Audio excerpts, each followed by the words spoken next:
What's up guys, T-Party Percy here and welcome back to a new video. This video we will talk about why the EUNA beta client is not ready for release. I decided to make a video address this issue based on all the comments and reviews I read in Reddit and on Steam. There are a lot of new players who played or tested the beta and enjoyed this game and couldn't find any major issues. And so there are multiple topics about why this game doesn't get released anytime soon, or in best case tomorrow. Now, I don't blame those new players because I can understand their point of view, and if I wouldn't have played this game for so many years, I would have thought the same. But the issue is a new player who played the CBT approached the test from a different angle than a veteran who actually knows how the early game is, but is more focused towards the end game. To make it more understandable why a lot of veterans think that this game shouldn't be released at the current state, I will try to split it up in several categories or reasons, and will try to explain it to you guys so that a new player can understand our point of view and the concept we have about the current beta client version. First and major issue the client has is the progression speed. To give you some background information, it took me literally 3 days, only 3 days, to reach 600 item level.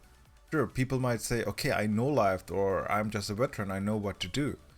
The issue is, any of the other guys I know who reached a similar item level within the first 3 days can write you a simple guide within a few minutes, and a new player just needs to blindly follow it and you will be able to get to that point within the first 3 or even 4 days. Why is that a big issue? The reason for that is the content. With 600 item level you can do and clear any content which is available or will be available at the release at the current state. That is a big issue because the content we will have at release, which is the same one which we could try out in EUNA beta, should last at least for a month, if not for 2 months. It's unlikely, or I would even say impossible, that we will get sooner than 1 month a new content update which will also give us tier 2. What will happen if the majority of the people follow guides and reach 600 item level, let's say just in a week? So for the rest of the month or even 1.5 months, you have nothing else to do.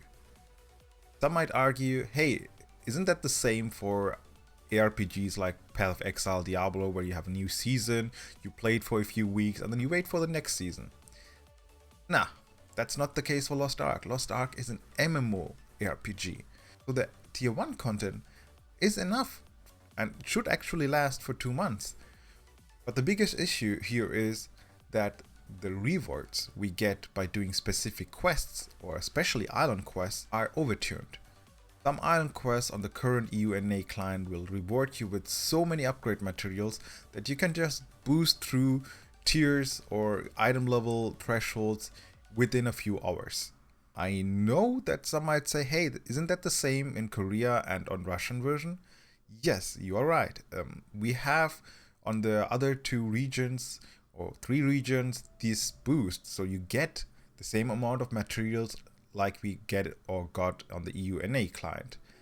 But the biggest issue here is that those other regions, for them, tier 1 is not the end content. So basically what they did is boost the materials you get while doing tier 1 content so you can get to the end content, which might be tier 2 or in most cases tier 3, faster. Now the EUNA client, for us, tier 1 is the end content. And if everyone can boost through tier 1 and be done with it within a few days, then it's gonna lead to a serious issue and people might drop out of this game because it's not fun anymore to do the same thing for 1+ month until we get the next content update. So at this point, I hope you as a new player understand our point of view or the point of view of the veterans who are concerned about this progression speed. And this issue definitely needs to be addressed, fixed, before we get a release for EUNA. I want to make one thing clear here though. I don't want to say that Smilegate or Amazon are incompetent and are just stupid and didn't realize this issue. It was bound to happen, and that's why I was always for a beta test before the actual release. They have something new here, a new situation. They need to give us the most recent balance patches, but at the same time they have to give us tier 1 content, which is a constellation which never existed before in other regions. So if you try to puzzle together an EUNA client based on a lot of different patches, then it was bound to happen that there will be some issues or bugs, and even having a QA test team won't be enough. As always, the best testers are the gamers, the players. In a beta test where we have like hundreds of thousands of players who are testing it, they will find every issue. They will find those progression issues. They will find translation errors. And at the end of the day, it went well in terms of figuring out all those major issues. And we should give them some time to address those and shouldn't force them to rush it. Now, let's talk about the next issue, which is the language. To be more specific, the translation. Aside from the progression speed, this hurts a lot. I was already afraid when I heard the English class names and thought, okay, it can't get worse. But boy, was I surprised when I was reading all the texts and other names. At this point, it's not only about bad translation. There are also misinformation and wrong translation in the game. I will give you some examples. First one, the engraving grudge. Everyone knows, at least the veterans, if you equip this engraving, which is, by the way, must-have engraving for most of the damage dealing classes, you deal 20% more damage to bosses, but you also will take 20% more damage.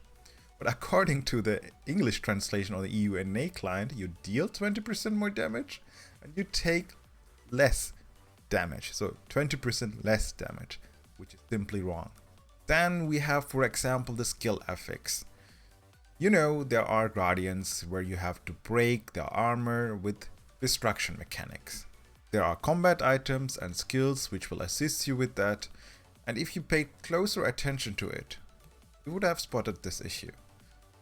On skills, this affix is called part break, and the same affix is named on destruction bomb weak point. Or guess what will happen if you actually use the skill or throw the destruction bomb on a boss with an armor? Yeah, it shows destruction. So we have 3 different names for absolutely the same thing. Just to compare, if you use a counter skill, it shows counter on the boss. If you use a back attack skill, it shows back attack, front attack, front attack. So it makes no sense that the part break mechanic has 3 different names. And then we have several other issues with naming which makes it difficult to understand the game. For me, it's not the highest priority issue, but it's still up there because we will have a lot of new players. And if the translation is not cohesive or understandable, then it will make it even more difficult to understand such a complex game. And that will hurt the game for sure.